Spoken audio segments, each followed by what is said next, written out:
Hey everyone, welcome to today's video. Welcome to the Gamer Dad channel. Thank you so much for tuning in. So today we're going to continue with this NFT conversation because apparently Ubisoft is doubling down on NFTs, calls them a major change that will take time. So here on the screen is an article from Game Informer written by Wesley LeBlanc, or I don't know if they're Wesley LeBlanc. I know it's LeBlanc, it sounds French. And they basically have their article titled Ubisoft doubles down on NFTs, calls them a major change that will take time. Now, it says Ubisoft, the company behind franchises like Assassin's Creed and Far Cry, first broached the topic of NFTs back in early November, revealing plans to one day implement them into its games and also develop blockchain games. We learned a month later, this month, that Ubisoft's comments in November were less a broach of NFTs and more a preparation for the reveal of its NFT-based platform called Ubisoft Quartz. Now, here's the thing. A lot of gamers have been talking about how they don't think this needs to make its way into video games. Video games have become this weird thing and easily can become a cesspool of all kinds of different greed-based traps in terms of the way publishers can sometimes implement things. Now, here's the problem. The problem is not necessarily that the NFTs in itself are bad. It's just the publishers, in many cases, have not given their own customers any reason to trust them. Trust has been eroded from the days of EA's Battlefront debacle all the way through Cyberpunk 2077's tanking. And so this is pretty much what it is. So there is a CNBC article that actually talks about this stuff. It actually presents it in the gamer mindset. This is an article written by Ryan Brown, and the title says Cash Grab or Innovation, the video game world is divided over NFTs. And the start of that article is a sentence, gamers are a notoriously skeptical crowd. In 2017, for example, Electronic Arts faced a huge backlash over a decision to let players pay to unlock certain characters in its Star Wars Battlefront 2 game. Traditionally, players are required to tour for several hours to access such content. So this is, in my opinion, at the crux of the matter. Publisher EA, publisher CD Projekt Red, development company Hello Games are some of the culprits that have eroded trust among gamers. You see, if it was, say, maybe one-off of one specific sect of games, I guess you can probably forgive, but this has spanned into different genres, from sports to action to exploration to all kinds of different genres. A lot of the publishers, or even in the case of Hello Games, have not given fans any confidence to want anything such as microtransactions or anything that you can make purchases in the game. That's my little boy hitting the door. He wants to come in and protest NFTs. Anyway, if you really want to kind of like think about how this could actually affect gaming or benefit gaming, you have to say it has to come from a place where they're trying to create an economy or actually step ahead of this before any other publisher comes into place, and they can somewhat keep this particular, I would say oath, or at least take a pledge that they're not going to go ahead and actually abuse something like this. You see, another thing about this article too that's really interesting, it says, although YouTube has recently hidden dislikes on its videos, users downloading software to get around the change are able to find Ubisoft's trailer for Quartz has been overwhelmingly disliked, with only 1,600 likes and more than 40,000 dislikes. That is a very significant ratio. That's not just your average ratioing. Players, in essence, don't want this in games. Now, for the crowd that say it's fine, it provides a new decentralized way for people to be able to at least earn money in these gaming ecosystems. I think the sentiment right now is the fact that gamers don't want this is because in the past, cash grabs have happened. Operator Drewski, I think this is a YouTube channel. They basically said, they're cited in this article, by the way. Whoever wrote this kind of maybe knows gaming culture in a sense. I don't know. Maybe they're actually decent. They said, to me, this is a blatant signal that you're just milking the Ghost Recon franchise for literally every cent while putting in minimal effort into the actual game itself. This was basically in regard to the NFTs or Ubisoft Quartz whatever's showing up in Ghost Recon Breakpoint.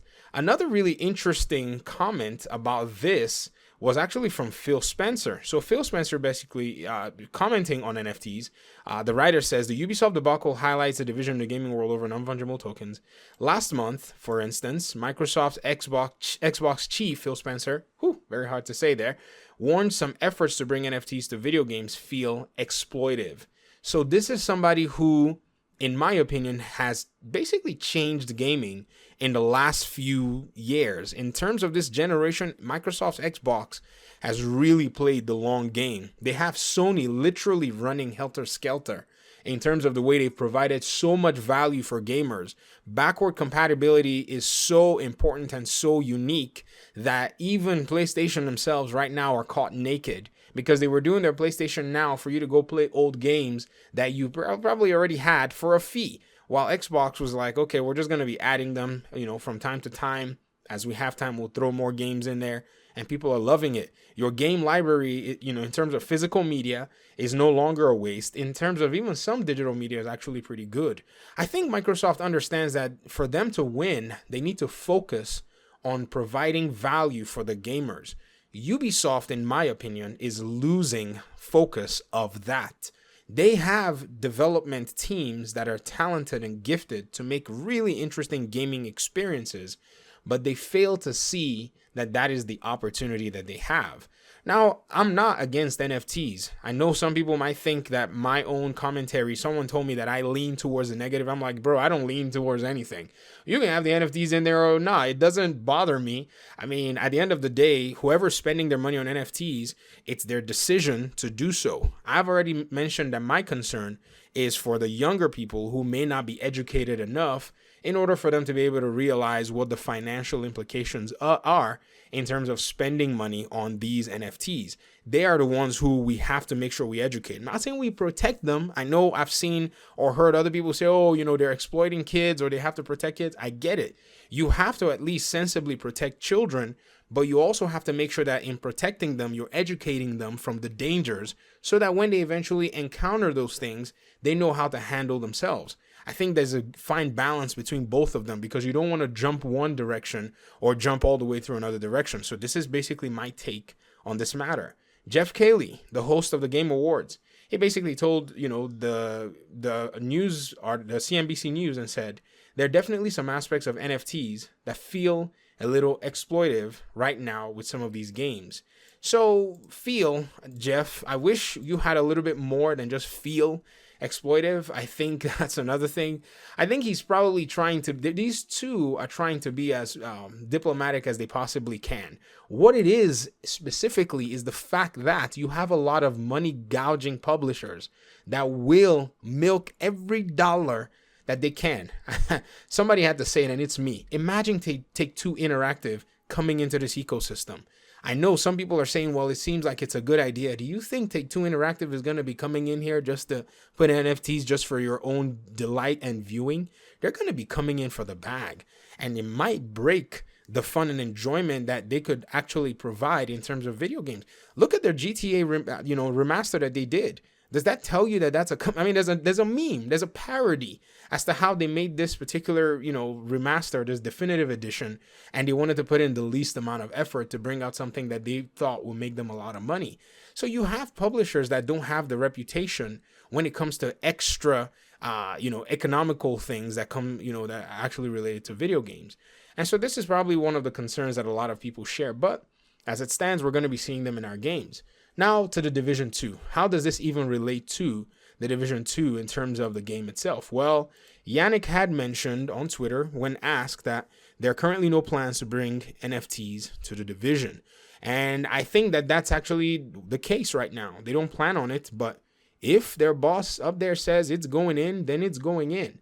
But they understand that the player base may not necessarily be too fond of it because already they haven't really done anything positive for the Division community lately. So it doesn't even stand a chance for something that, the community will embrace.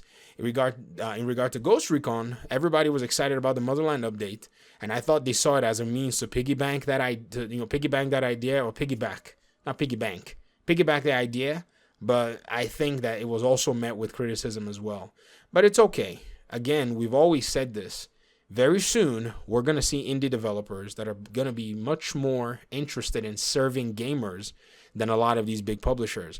I wish Ubisoft would focus on what really does work. They have so much propensity and so much potential, but again, they don't see it because we're on the ground. And that's one thing. The ground game is so different. When you're seeing gamers and reading comments and reading forum posts and watching videos and kind of getting a feel for, the way the gaming community feels about stuff, you'll be very, very amazed to see that a lot of people just want to play their video games. And then if they want to do any transactions, they want to do those transactions on the platforms that are designated for those. I know a lot of gamers that have, that are very well invested into cryptocurrencies and NFTs and all of that. But there are forums for that. There are platforms for that. Video games need to just be video games, in my opinion. But again, I may differ from everybody else. I want to hear your thoughts though in the comment section. Talk to me. What do you think about all of this?